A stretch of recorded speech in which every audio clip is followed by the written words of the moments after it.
What if the church hid the truth about the undead to protect your soul? In 1192, Father Edric faces a vampire in Varenne's woods. A jade pendant glows, revealing a strigoi risen from an unholy grave. Sister Claire, a healer with a warrior's heart, joins him in the fight. Ancient rites of faith clash with forbidden stakes in a gothic night. A dark cult's shadow threatens the Tang dynasty's light tour, so it seems.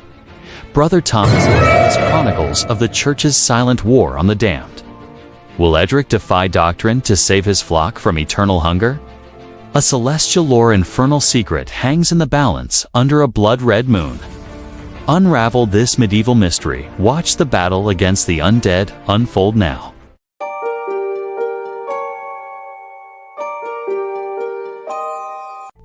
The year was 1192, a cold winter in the village of Varenne. Nestled in northern France, its stone church stood as a beacon against the dark. Father Edric, a young priest at 31, tended to his flock with fervent faith. The air smelled of pine and frost, the nights long under a moonless sky. Villagers huddled in their homes, their hearths casting flickering shadows.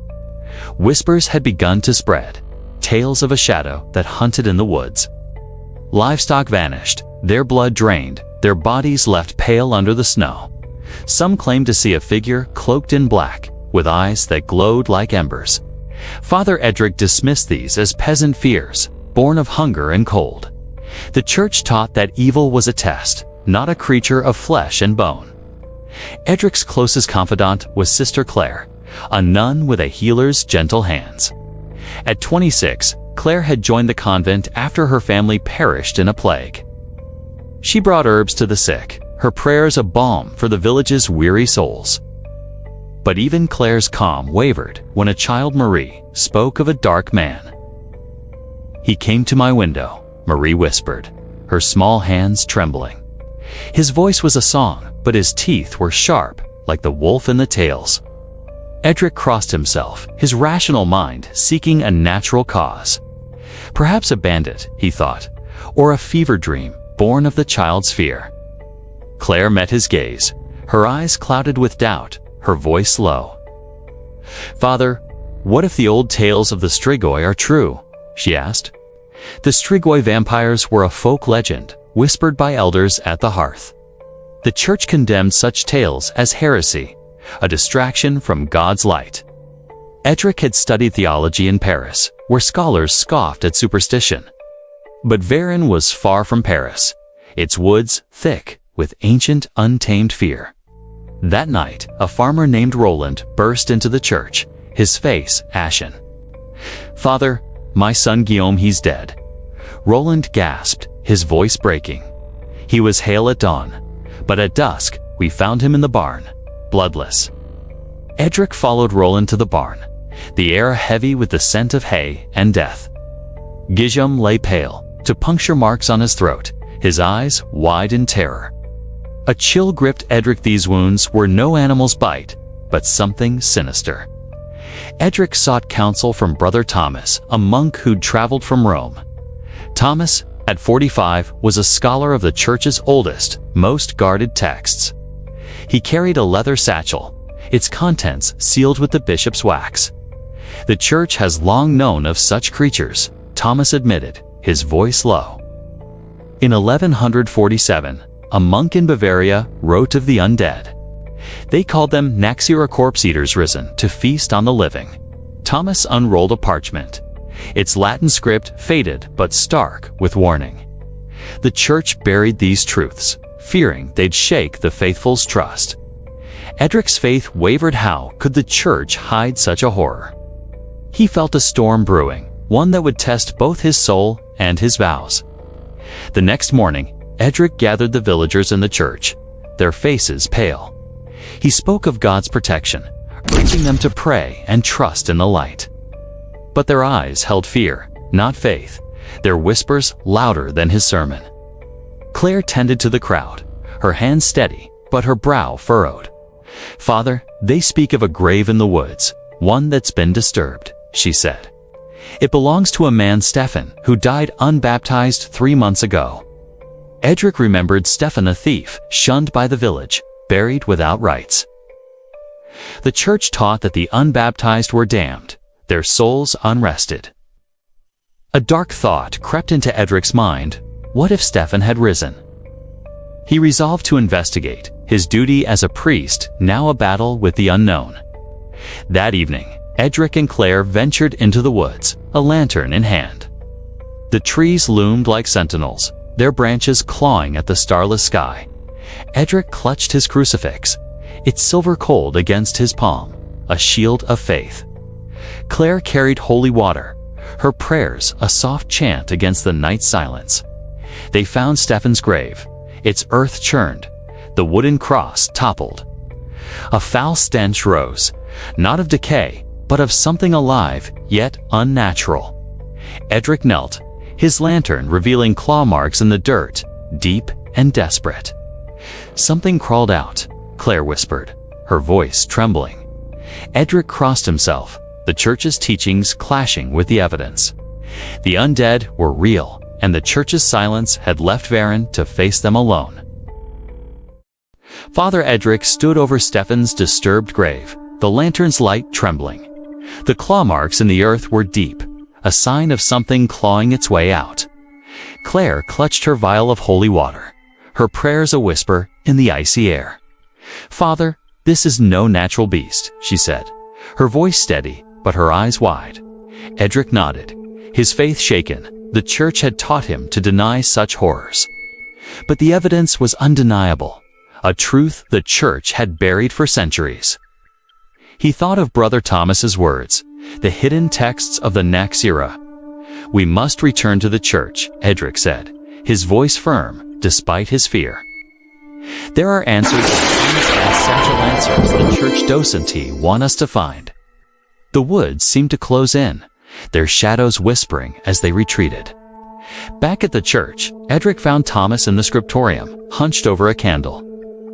The monk's face was pale, his hands trembling as he unrolled another parchment. "Father, you've seen it, haven't you?" Thomas asked, his voice barely a whisper. Edric nodded, describing the grave, the claw marks, and the stench of the undead. Thomas sighed, his eyes heavy with a burden he'd carried for years. "The church has known since the early days, since the 5th century, he said. In Rome, they found bodies that refused to decay, their mouths stained with blood. Thomas opened his satchel, revealing a codex bound in cracked leather. This is a copy of a text from 1100, written by a monk named Edric. It speaks of the strigoi, the undead who rise to feed on the living. Edric took the codex, its pages brittle, the Latin script illuminated with red ink. Alaric wrote of a village in the Alps, where the dead rose after a harsh winter. They attacked at night. The text read, their eyes glowing, their hunger endless. The villagers, desperate, turned to the church, but the priests were divided. Some called it the devil's work, others a plague of the soul, a punishment for sin. Alaric described a ritual staking the heart, burning the body, scattering the ashes. The church forbade such acts, Alaric wrote, calling them profane, a heresy. But the villagers ignored the edict, their fear outweighing their faith. Edric felt a chill. The church had chosen silence over salvation. He looked at Thomas, his voice low. Why hide this? Why let the faithful suffer? Thomas's gaze dropped, his hands folding over the codex like a shield.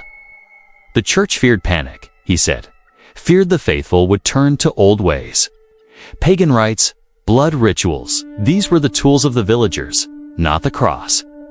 If the undead were real, it challenged the resurrection, the sanctity of death. Edric understood the church's doctrine promised life after death, but not this. A vampire was a mockery, a perversion of God's plan, a soul neither saved nor damned. Claire joined them, her face pale, her hands stained with earth from the woods. Father, the villagers are gathering, she said, her voice urgent. They speak of more deaths to children, found bloodless in their beds. Edric felt the weight of his role, a shepherd facing a wolf he couldn't name.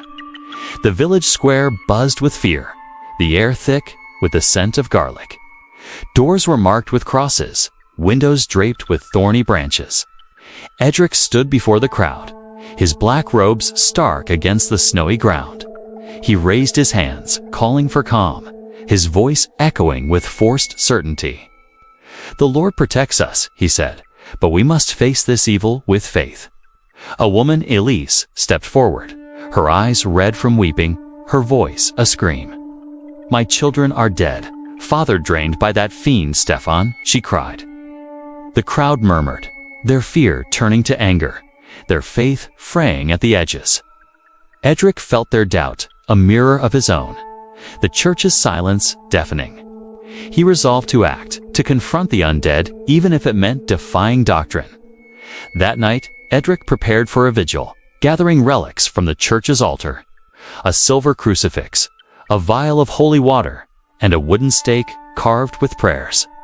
Claire insisted on joining him, her healer's heart unwilling to let him face it alone. Thomas hesitated, his scholar's mind torn between curiosity and dread. "I'll pray for you," Thomas said, pressing a rosary into Edric's hand. "But beware, the undead are not just a threat to the body, but to the soul." Edric nodded, the codex's warnings echoing in his mind, a storm of doubt brewing. He and Claire set out for the woods, the village's prayers trailing behind them. The moon broke through the clouds, casting a pale light on Stefan's grave. Something moved in the shadows, and Edric knew the church's battle had begun. The woods around Varenne were silent, the air thick with the scent of frost. Father Edric held his lantern high, its flame a frail shield against the dark. Claire walked beside him, her vial of holy water clutched like a talisman. Stefan's grave lay ahead, its earth freshly churned, a cross now splintered. Edric's heart pounded, the codex's warnings vivid in his mind's strigoi, the undead. The church had hidden their existence, but tonight, Edric would face the truth. He whispered a prayer, Psalm 23, his voice trembling but resolute.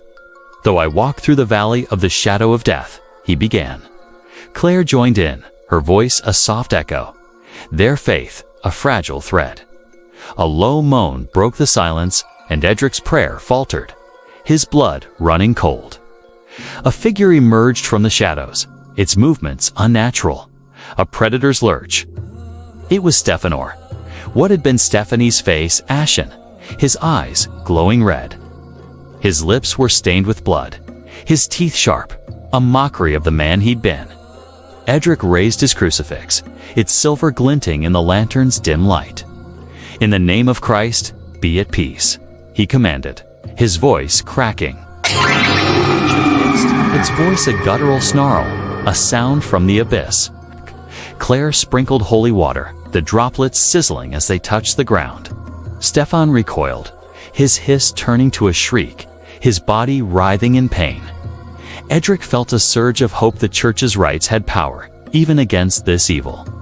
But the vampire's eyes locked onto him, its hunger a palpable force. "You cannot save them, priest," Stefan growled, his voice echoing with malice. Edric staggered back, the words piercing his soul, doubt coiling like a serpent. Claire grabbed his arm, her voice steady. "Father, hold fast, God is with us." She began to sing a hymn, Ave Maria, her voice pure, a light in the darkness. The vampire snarled, its hands clawing at its ears, the sacred song a torment. Edric joined her, his voice rising, the crucifix held high like a beacon. Stefan lunged, but the holy water's barrier held, his flesh smoking where it touched. The creature retreated, its eyes burning with hatred, its form fading into the trees. Edric's knees buckled, the weight of the encounter crashing over him. He had faced the undead, but the church's teachings felt hollow in its wake. They returned to the church at dawn, the village stirring with anxious whispers. Edric gathered the elders, his face pale, his hands still trembling. "I saw Stefan," he said, his voice low, a strig risen from his grave. The elders crossed themselves, their fear palpable, their faith shaken. Claire stood by his side, her healer's calm a quiet strength in the chaos. "We drove it back with prayer and holy water," she said, her voice steady. "But it fled into the woods. It will return, hungrier, more desperate." An elder, old Margot, spoke up, her voice quavering. "We must burn the body." Flinch the church forbade such acts, deeming them profane, a heresy. But the Codex's words echoed in his mind. The villagers had burned the undead before. Brother Thomas joined the meeting, his satchel heavy with forbidden texts. "There's more in the chronicles," he said, unrolling another parchment. In 1160, a bishop in Poland faced a similar creature. He tried exorcism, but the vampire laughed, mocking the church's rites. The villagers staked it in secret, burning the remains under the moon. Thomas's voice was grim. The bishop wrote of his shame, but the killings stopped. Edric felt torn. The church's doctrine clashed with the reality before him. He thought of Stefan's glowing eyes, the blood on his lips, the unholy hunger. "If we do this, we defy the church," Edric said, his voice heavy. Claire touched his hand, her eyes fierce. "We defy the church to save our flock." That night, Edric led a small group back to the grave, their torches flickering. Claire, Thomas, and old Margot followed, their faces set with grim resolve. They dug into the earth, the stench of the undead rising like a curse. Stefan's body lay in the coffin, untouched by decay, his lips still red with blood. Edric whispered a prayer, his hands shaking as he held the wooden stake. Claire sprinkled holy water, her voice a chant, calling on the Virgin's mercy. Thomas read from the Codex, his Latin a shield against the darkness. Old Margot lit a torch, her eyes hard. "For my grandchildren," she whispered. Edric drove the stake into Stefan's heart, a groan escaping the corpse's lips. The church's battle with the undead had taken a forbidden turn, but it wasn't over. The stake pierced Stefan's heart, a gush of fresh blood spilling from the wound. Father Edric staggered back, the groan from the corpse echoing in the night. Claire's prayers faltered, her hands trembling as she held the vial of holy water. Old Margot lit the pyre, the flames roaring to life, consuming the undead body. The stench of burning flesh filled the air, a grim testament to their defiance. Thomas closed the Codex, his face pale, his faith shaken by the church's silence. "We've committed a heresy," Edric whispered, the weight of his actions heavy. Claire met his gaze, her voice firm. "We save the village. God will understand." The flames died down, leaving only ashes, the vampire's threat reduced to dust. But Edric knew the church's battle with the undead was far from over. The next morning, Edric sent a letter to the bishop in Paris, detailing the events. He wrote of Stefan's rising, the confrontation, and the forbidden ritual. "The undead are real," he penned, "and the church's silence endangers us all." He sealed the letter with wax, his hands steady, his resolve hardened. Claire tended to the villagers, her healer's touch easing their lingering fears. No more deaths had occurred. The shadow in the woods seemingly banished. But whispers persisted of other graves, other villages, other restless dead. Edric sought Thomas in the scriptorium, needing more from the hidden chronicles. "Brother, what else do you know?" Edric asked, his voice urgent. Thomas hesitated, then pulled a sealed parchment from his satchel, marked with a cross. "This is from the Vatican," Thomas said, his voice low, a record from 1000. "It speaks of a council in Rome, where bishops debated the undead. They called them lamia, creatures of the night, born of sin and damnation. The council decided to bury the truth, fearing it would spark panic. Edric's heart sank. The church had known for centuries, yet chosen to hide it." Thomas continued, "They believed the undead were a test, a scourge for the faithless. But some bishops argued they were the devil's work, a mockery of resurrection. They developed rites, exorcisms, blessings, but forbade the folk remedies." Edric thought of the stake, the fire remedies the church had deemed profane. He felt betrayed. the church's doctrine, a shield that had left Varenne vulnerable. A visitor arrived that afternoon, a monk named Brother Gerard sent by the bishop. Gerard was stern, his eyes cold, his black robes marked with the Vatican seal. "Father Edric, you've caused a stir," Gerard said, his voice sharp as a blade. "Your letter speaks of heresy of burning a body, defying the church's law." Edric stood tall, his faith in God unshaken, but his trust in the church wavering. "I did what was needed to protect my flock," he said, his voice steady. Gerard's gaze narrowed. The church decides what is needed, not a village priest. He demanded the codex, the chronicles, all evidence of the undead's existence. Edric hesitated, but Thomas handed them over, his hands trembling with fear. Gerard left with a warning: "Speak of this to no one, or face excommunication." That night, Edric couldn't sleep, the weight of the church's secret crushing him. He lit a candle in the chapel, its flame a flicker of hope in the darkness. Claire joined him, her presence a comfort, her faith a mirror of his own. "They'll silence us," she whispered, her voice heavy with resignation. Edric nodded, "But the truth cannot be buried forever. We'll face this evil." He thought of the Lamia, the strigoi, the Naxir names for the same horror. The church's doctrine promised salvation, but what of those the undead claimed? Edric resolved to act, to preserve the truth, even if it meant defying the church. He began to write a secret journal, documenting Varenne's encounter with Stefan. The church might hide the undead, but Edric would ensure their story lived on. The journal became his sanctuary, each word a rebellion against the church's silence. He wrote of Stefan's glowing eyes, the blood on his lips, the power of the holy rites. He described the stake, the fire, the ashes, the forbidden acts that saved lives. Claire added her own notes, her healer's observations of the victims' wounds. "Their blood was drained," she wrote, "their souls trapped in a liminal state." Edric hid the journal beneath the altar, a secret for those who'd come after him. He prayed for guidance, for courage, for the strength to face what lay ahead.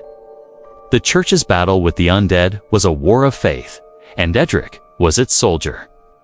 A new rumor reached Varenne, a village to the east, plagued by the same evil.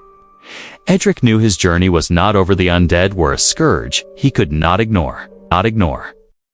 Father Edric packed a small satchel, his secret journal hidden in its lining. The rumor from the east weighed on him. A village called Morve, plagued by the undead. Claire insisted on joining him, her healer's heart unwilling to let him go alone. It was 1193, the spring air crisp, the roads muddy from rain. They traveled on foot, their cloaks heavy, the church of Varenne a fading silhouette. Edric clutched his crucifix, its silver a comfort, a reminder of his faith's power. Claire carried holy water and herbs, her prayers a soft chant against the unknown. Morve was 3 days' journey, its name whispered with dread by passing merchants. Edric thought of Brother Gerard's warning, the threat of excommunication looming. But his duty to God's flock outweighed the church's edicts. He would face the darkness. Morve was a shadow of a village, its fields barren, its air thick with despair. Doors were barred, windows sealed, the scent of garlic and burnt sage everywhere. Edric and Claire were met by Father Julian, a gaunt priest with hollow eyes. "4 have died in a fortnight," Julian said, his voice a tremble, all bloodless. He led them to the churchyard, where fresh graves bore crude crosses of ash wood. One grave stood apart, its earth disturbed, marked with the name Isabel. Isabel was a heretic. Julian whispered, excommunicated, buried without rites. Edric's heart sank. The pattern was the same as Stefan, the unbaptized rising as strigoi. Claire examined the grave, her hands steady. "She's risen, just as Stefan did." Edric knew the church's silence had left Morve defenseless, its flock forsaken. That night, Edric and Julian prepared for a vigil, their lanterns casting long shadows. Claire joined them, her voice a hymn, Salve Regina, echoing through the church. The air grew cold, the candles flickering, a sign of something unholy approaching. A scream pierced the night, coming from the village square, sharp and desperate. Edric grabbed his stake and crucifix, his heart pounding, his faith, his only shield. They ran to the square, finding a woman, Agnes, clutching her throat, blood seeping. Her eyes were wide with terror, her voice a gasp. Isabel she came from the dark. Edric saw a figure retreating into the shadows, its movements swift, unnatural.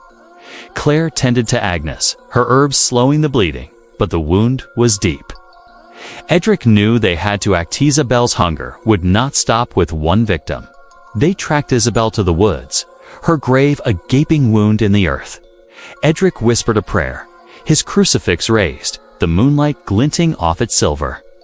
Claire sprinkled holy water, her voice steady, calling on the saints for protection. Julian trembled, his faith fraying. "The church said the dead don't rise," he muttered. A laugh echoed through the trees, low and guttural, a sound from the depths of hell. Isabel emerged, her face pale, her lips red with Agnes's blood, her eyes glowing. "Priests," she hissed, her voice a mockery. "Your God has forsaken me, now I feast." Edric felt a chill. The church's excommunication had damned her, but not to rest. He raised the crucifix, its light clashing with her darkness, her hiss a scream of pain. Claire sang louder, her hymn a weapon, driving Isabel back into the shadows. The confrontation was fierce, Isabel's strength unnatural, her hunger insatiable. Edric's prayers held her at bay, but her laughter mocked his faith, sowing doubt. "Your church made me this," she snarled, her claws raking the air near his face. Claire threw holy water, the droplets burning Isabel's flesh, her screams echoing. Julian found his courage, joining the chant, his voice a shaky but defiant prayer. Edric drove the stake into her heart, the same ritual he'd used on Stefan. Isabel's body writhed, a gout of blood spilling, her eyes dimming as she fell. They burned the remains, the flames a cleansing fire, the village watching in silence. Edric felt the weight of his actions. The church's rites had failed, but the folk remedy worked. He knew the church would condemn him, but he had saved Morvay from the undead's curse. Back in the church, Edric added to his journal, his quill scratching in the candlelight. He wrote of Isabel, her excommunication, and the church's role in her damnation. "The undead are a mirror," he wrote, reflecting the church's failures, our fears. Claire sat beside him, blood and herbs, her eyes heavy. "We can't stop here," she said, her voice firm. "There are more villages, more dead." Edric nodded, the church's secret a burden he could no longer ignore. He thought of the Vatican's sealed records, the truth they'd buried for centuries. The undead were a scourge, a test of faith, and the church had failed its flock.